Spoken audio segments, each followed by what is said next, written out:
ఆంధ్రప్రదేశ్ వ్యాప్తంగా రానున్న ఎన్నికల నేపథ్యంలో ఇప్పటికే అన్ని రాజకీయ పార్టీలలో కోలాహలం మొదలైంది. కార్యకర్తల నుంచి నాయకుల వరకు ఒకటి కోలాహలం. ఇటువంటి పరిస్థితుల్లో ముఖ్యంగా వైసీపీ తరపున అయితే మాత్రం సంక్షేమ ఫలాలతో పాటు ముఖ్యంగా మహిళలు పెద్ద ఎత్తున జగన్మోహన్ రెడ్డిని ఆదరించడానికి సిద్ధంగా ఉన్నారని చెప్తున్నటువంటి నేపథ్యం.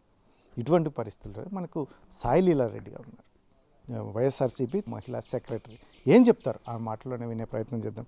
మేడం, ఎలా ఉంది గ్రౌండ్ లెవెల్లో? మీరు చాలా ప్రోగ్రామ్స్ చేస్తున్నారు వైసీపీ పార్టీ తరఫున, ప్రజలు ఏమనుకున్నారు, ఎలా ఉంది? ఇప్పుడు జగన్మోహన్ రెడ్డి గారు పాదయాత్ర చేశారు. పాదయాత్రలో అక్క చెల్లెమ్మల కష్టాలు, తన దారి పొడవునా తనకు చెప్పిన కష్టాలు, ఏదైతే గత ప్రభుత్వంలో ముఖ్యంగా సంఘాల్లో, వెలుగు సంఘాల్లో ఉన్న మహిళలు అయితేనేమి, బాబు వస్తే రుణమాఫీ ఎక్కడ చూసినా గోడలపైన రాశారు. వచ్చిన వెంటనే ఆ డ్వాక్రా తెలుగుదేశం ప్రభుత్వం అధికారంలోకి రాగానే డ్వాక్రా అక్క చెల్లెమ్మలతో ముఖాముఖిని ఒక ప్రోగ్రాం పెట్టారు. ఆ ప్రోగ్రాంలో కూడా ఎక్కడ రుణమాఫీ చేయలేదు, చేస్తామని కూడా ఎక్కడ హామీ ఇవ్వలేదు. ఏదో దాటేసుకుంటూ వాళ్ళ పబ్బం గడుపుకుంటూ రాజధానిపేట భూములు కొనుక్కుంటూ వాళ్ళ స్వప్రయోజనాల కోసం పార్టీని వాడుకున్నారు. ఎక్కడ చూసినా అది ఎవరిని అడిగినా చెప్తారు. వాళ్ళ స్వప్రయోజనాల కోసం రాజధానిపేట భూములు కొన్నారు, వందల ఎకరాలు, వేల ఎకరాల్లో భూములు కొన్నారు. అక్కడే అమరావతిని మాకు రాజధానిగా చేయాలని చెప్పి వాళ్ళ స్వప్రయోజనాలు చూసుకున్నారు. కానీ ఎక్కడ అక్క చెల్లెమ్మలకు మాఫీ కానీ, బాబు వస్తే జాబ్ అనే ఉద్యోగాలు ఇచ్చింది కానీ ఎక్కడా లేదు. కాకపోతే ఏమంటే ఇప్పుడు జగన్మోహన్ రెడ్డి గారు పాదయాత్ర చేసిన తర్వాత మా కష్టాలు చూసి ఏవైతే అప్పుడు టీడీపీ గవర్నమెంట్లో ఏబిసిడి సంఘాలన్నీ, ఏ గ్రేడ్లోని సంఘాలన్నీ బిసిడిగా గ్రేడ్లకు పడిపోయినాయి. జగన్మోహన్ రెడ్డి గారు రాగానే మీ అప్పు నేను తీరుస్తాను, మీకు నేను భరోసాగా ఉంటానని చెప్పి ఆ రోజు మాట ఇవ్వడం జరిగింది. పాదయాత్రలో భాగంగానే మాకు 4 విడతలుగా వైఎస్ఆర్ ఆసరా పేరిట, అంటే రాజశేఖర రెడ్డి గారి పేరిట మాకు రుణమాఫీ చేయడం జరిగింది. కరోనా కష్టకాలంలో అయితే ఎక్కడా మాకు జగన్మోహన్ రెడ్డి గారు పాదయాత్రలో మీరు చూస్తుంటారు, ఎక్కడా ఆయన చెప్పింది లేదు 0 వడ్డీ మీకు వేస్తానని చెప్పి. అప్పుడు వ్యాపారాలు జరగక వాళ్ళ జీవనోపాధి కూడా కష్టమవుతుందనే తరుణంలో అప్పుడు మాకందరికీ కూడా 0 వడ్డీ జమ చేశారు మా అకౌంట్లో. ఇప్పుడు కూడా 0 వడ్డీ జమ చేస్తున్నారు. చెప్పినవే కాకుండా చెప్పిన మాటలే కాకుండా చెప్పనివి కూడా చేయడం మరి కొంతమందికే సాధ్యమవుతుంది. అది ఎందుకు, ఎవరికంటే మనసున్న నాయకులకే. అక్క చెల్లెమ్మల కష్టాల్లో ఉన్నారు, కూలి చేసుకునేకి లేదు, వలసపోవడానికే బెంగళూరు పోవచ్చు, వేరే ఇతర దేశాలు, కేరళ పోలని ఎక్కడ చూసినా దేశమంతటా కరోనా ఉంది. వాళ్ళు బ్రతకడానికి కూడా, పిల్లలకి తిండి కూడా పెట్టుకోలేని టైంలో వడ్డీ ఎక్కడి నుంచి కడతారని చెప్పి వడ్డీ భారాన్ని మా మీద నుంచి తగ్గించేశాడు.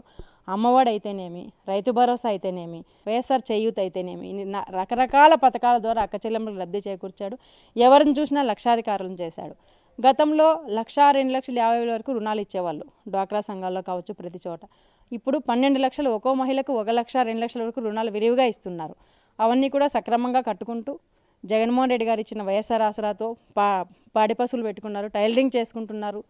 తర్వాత చిన్న చిన్న వ్యాపారాలు, గొర్రెలు, ఆవులు పెట్టుకొని ఎంతో సుఖంగా జీవిస్తున్నారు.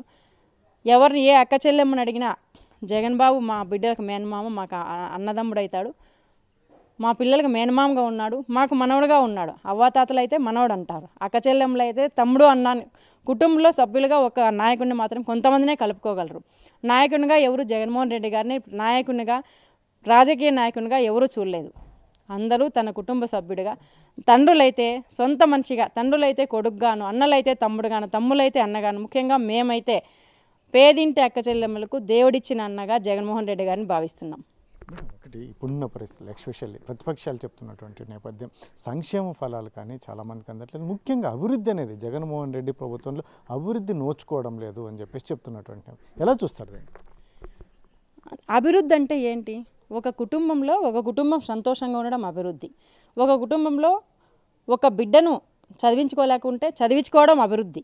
తన బిడ్డని విద్యలో కావచ్చు, వైద్యంలో కావచ్చు ముందుకు తీసుకెళ్ళడం అభివృద్ధి. దాన్ని అభివృద్ధి అంటారు. అంతేకాని అభివృద్ధి లేదు అనేది మీరు ఎక్కడైనా గమనించండి. అమ్మఒడి రూపంలో బిడ్డలకు చదువు అందుతాండి. ఇప్పుడు రీసెంట్గా రాజీవ్ ఆరోగ్యశ్రీ ఇప్పుడు చేశాడు, 25 లక్షలకు పెంచాడు. ఆరోగ్యం, విద్య, వీటికంటే ప్రధానమైన ఏదైనా ఉందా మన జీవితంలో? ప్రాణం కోసం ఏదైనా ఖర్చు పెడతాం, ఎంత ఆస్తున్నే అమ్ముకుంటాం, దేన్ని లెక్క చేయం. ఆరోగ్యాన్ని కాపాడుకోవడం కోసం, మన మనిషిని వెనక్కేసుకోవడం కోసం, మనం ఆరోగ్యానికి విద్యకు అవి రెండు విరివిగా ఇస్తున్నాడు జగన్మోహన్ రెడ్డి. అప్పులు తీరుస్తా అన్నాడు, రైతులు పంట పెట్టుకోవడానికి ఆదుకుంటారు, రైతు బీమా ఇస్తా అన్నాడు. ఇంకేం కావాలండి? ఇంకెక్కడ అభివృద్ధి జరగదు. అభివృద్ధి అంటే ఏంటి? సొంతంగా నాయకులు జేబులు నింపుకోవడమా అభివృద్ధి? వాళ్ళు నాయకులు బాగుపడమా? కార్యకర్తలకు ఆలోచిస్తున్నాడు, కార్యకర్తలు బాగా చూస్తున్నాడు, అక్క చెల్లెమ్మలు బాగా చూస్తున్నాడు, అవ్వాతాతలకు పెన్షన్ 3,000 చేశాడు, జనవరి నుంచి 3,000 రూపాయలు అందిస్తున్నాడు. ప్రతి ఒక్కరికి సంక్షేమ పథకాలు అందుతున్నాయి, అభివృద్ధి కూడా బాగా జరుగుతుంది. ప్రతిపక్షంలో ఉన్న వాళ్ళు ఎందుకంటే బురద చల్లాలి, ఏదో ఒకటి విమర్శించాలా, ఎలక్షన్లు వస్తున్నాయి, ఏదో విధంగా జగన్మోహన్ రెడ్డి గారిని కించపరచాలా. మొన్న రీసెంట్గా మీటింగ్ జరిగింది, యువగల పాదయాత్రలు, ఎక్కడా మేనిఫెస్టో లేదు, మేము ఇవి చేస్తామని ప్రజలకు హామీ ఇచ్చింది లేదు, ఇది అక్క చెల్లెమ్మలకి ఇది చేస్తాం హామీ ఇచ్చింది లేదు. జగన్ పోతాడు, జగన్ని దించుతాం. మీరు జనంకి ఏం చేస్తారో చెప్పండి, ప్రజలకు ఏం న్యాయం చేస్తారు, అక్క చెల్లెమ్మలకి ఏం చేస్తారో మీరు అది మీ అజెండా ఎలా ఉండాలి? జనంలోకి వెళ్ళండి ఫస్ట్. పాదయాత్ర కూడా రాష్ట్రం అంతా తిరగడం మధ్యలో ముగించేశారు. ఇలాంటి నాయకులు ప్రతిపక్షంలోకి నాయకులు అయితే ఎలా ఉంటుంది, వీళ్ళని ఎన్నుకుంటే ఎలా ఉంటుంది, అది జనం ఆలోచించుకుంటే. జనాలు ఎప్పుడూ పిచ్చోళ్ళు కాదండి. ఎవరు నాయకుడిగా ఉంటే మాకు మంచి జరుగుతుంది, ఎవరు మాకు మంచి చేస్తారు అనేది జనాలకు బాగా తెలుసు. జనాలు ముందులా పిచ్చిగా లేరు. ఇప్పుడు మంచి నాయకుడిని ఎన్నుకున్నారు, మేము సంతోషంగా ఉన్నామని జనాలందరూ భావిస్తున్నారు. కాబట్టి జనాలే తగిన బుద్ధి చెప్తారు. ఒక విషయం మేడం, ఇప్పుడున్న పరిస్థితులు ఎస్పెషల్లీ జనసేన తెలుగుదేశం పొత్తు అనేది రానున్న ఎన్నికల్లో విజయం సాధించబోతోంది. ఖచ్చితంగా జగన్మోహన్ రెడ్డి ముఖ్యమంత్రిగా దించేయబోతున్నాం, ముఖ్యంగా ఇంటికే పరిమితం చేయబోతున్నాం అని పవన్ కళ్యాణ్ లాంటి వ్యక్తులు కూడా మాట్లాడినటువంటి పరిస్థితి.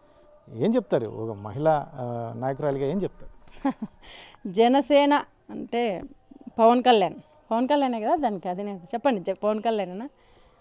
నానా రకాలు చాలామంది పార్టీలు పెడుతుంటారు, పోతుంటారండి.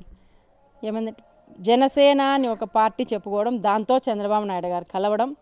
ఇప్పుడు ఏమొస్తుంది? పవన్ కళ్యాణ్ ప్యాకేజీ పవన్ కళ్యాణ్ అని చెప్పకనే చెప్తున్నారు. మొన్నటి వరకు మాయమైపోయినాడు, మళ్ళీ ఇప్పుడు కలుస్తానంటూ మళ్ళీ ముందుకు వచ్చాడు. ఈ పార్టీలు కలిస్తే ఏం, కలవకపోతే ఏమి? వీళ్ళందరూ జనాలకి ఏం చెప్పారా? పవన్ కళ్యాణ్ కావచ్చు, బాలకృష్ణ గారు కావచ్చు, చంద్రబాబు నాయుడు కావచ్చు, లోకేష్ బాబు గారు కావచ్చు, వీళ్ళందరూ మొన్న మీటింగే మహానాడులో చూడండి, రాజశేఖర రెడ్డి గారిని విమర్శించడం, షర్మిలమ్మ గారిని విమర్శించడం, జగన్మోహన్ రెడ్డి గారిని, భారతిని, ఇది తప్ప మేము అధికారంలోకి వస్తే మేము ఎక్కడ చూసినా జగన్మోహన్ రెడ్డి ఏం చెప్తాడు? ప్రతిపక్షాలు ఉన్మాదులతో యుద్ధం చేస్తున్నాం, మీరు అవన్నీ పట్టించుకోవద్దండి, జనాల్లోకి వెళ్ళండి. ముఖ్యంగా నేను ఒక పాయింట్ చెప్తానన్నా, ఏ పార్టీ అయినా 151 ఎమ్మెల్యేలు గెలిచిన తరువాత ఇప్పటికి గడప గడపకు వెళ్ళండి, ఏ గడపలో ఎవరికి ఏం పథకం అందలేదు, మీరు దగ్గరుండి ఏ ఎమ్మెల్యేకి ఆషామాషి విషయం కాదన్న, ఎన్నికల్లో తిరిగినా వీధుల్లో తిరగచ్చు, గడప గడపు తలుపు తట్టి మరి మీకేం సంక్షేమ పథకాలు అక్కడే కనపడుతుంది. అక్క చెల్లెమ్మల చిరునవ్వుల్లోనే ఎమ్మెల్యేలు అక్కడికి వెళ్తానని చెప్తున్నారు వాళ్ళే. జగనే మేము జగన్కే, వాళ్ళ భాషలో వాళ్ళ లాంగ్వేజ్లో కొంతమందికి మాట్లాడడం రాకపోవచ్చు, వాళ్ళ భాషలో వాళ్ళు చెప్తున్నారు మాకు జగన్మోహన్ రెడ్డి ఇది చేశారు, వాళ్ళే మాకు బుక్లెట్ తెచ్చి వాళ్ళే చూపిస్తున్నారు. ఇంత అభివృద్ధి చేసినప్పుడు అభివృద్ధి జరగదంటే జనసేన ఆ పార్టీ గురించి ఎంత తక్కువ మాట్లాడుకుంటే అంత మంచిదన్న. అంటే ఇప్పుడున్న పరిస్థితుల్లో ఎస్పెషల్లీ జగన్మోహన్ రెడ్డి 175 అంటున్నారు, అసలు ఏమాత్రం సీట్లు రావు. అసలు ఈ రానున్న ఎన్నికల్లో జగన్మోహన్ రెడ్డికి అసలు ఎమ్మెల్యేలుగా కూడా గెలవలేని పరిస్థితి. ఎందుకంటే సీట్లను కూడా సిట్టింగ్ ఎమ్మెల్యేలను కూడా మారుస్తున్నారు, ఓడిపోతున్నామనే భావనతోనే అని చెప్పేసి చెప్తున్నటువంటి నేపథ్యం ఎలా చూస్తారు? సాక్షాత్తు మంత్రులకు కూడా స్థానాలు లేవు అని చెప్తున్నటువంటి నేపథ్యం అని చెప్పేసి ప్రతిపక్షాలు చెప్తున్నాయి. ఎమ్మెల్యేలని మార్చడం అనేది, ఎక్కడైనా ఎమ్మెల్యేల పనితీరు బాగలేకుంటే జగన్మోహన్ రెడ్డి గారు మంత్రులను కావచ్చు, ఎమ్మెల్యేలను కావచ్చు, తన సొంత కుటుంబ సభ్యులను కావచ్చండి, ప్రజలకు అందుబాటులో లేకపోతే, ప్రజలకు తగిన న్యాయం చేయకపోతే, ప్రజల పక్షంలో లేకపోతే, ప్రజల బాధలు వినకుంటే ఎవరినైనా లెక్క చేయనటువంటి వ్యక్తి జగన్మోహన్ రెడ్డి గారు. జనం మనిషి జగన్మోహన్ రెడ్డి గారు, జనం మెచ్చిన మనిషి జగన్మోహన్ రెడ్డి గారు. ఆయన చెప్పిందే అజెండా, ఆయన ఏం నిర్ణయం తీసుకున్నా వైఎస్ఆర్ కాంగ్రెస్ పార్టీ సభ్యులంతా కట్టుబడి ఉంటారు. అంటే కష్టపడిన ఎమ్మెల్యేలకు కావచ్చు, ప్రజల్లో తిరిగే ఎమ్మెల్యేలకు కావచ్చు ఖచ్చితంగా టికెట్లు ఇస్తారు. వచ్చే ఎలక్షన్లో మేము 171 స్థానాల్లో విజయం సాధించబోతున్నాం. ఇది వైసీపీ రాష్ట్ర మహిళా సెక్రటరీ సాయిలీలా రెడ్డి గారు చెప్తున్నటువంటి విషయం ఏదైతే ఉందో, మొత్తం మీదైతే జగన్మోహన్ రెడ్డి చేసినటువంటి సంక్షేమ ఫలాలు ముఖ్యంగా రాష్ట్ర వ్యాప్తంగా ప్రజలు కావచ్చు, ముఖ్యంగా మహిళలు కూడా పెద్ద ఎత్తున జగన్మోహన్ రెడ్డికి మరొకసారి సపోర్ట్గా నిలబడడానికి సిద్ధంగా ఉన్నటువంటి నేపథ్యం.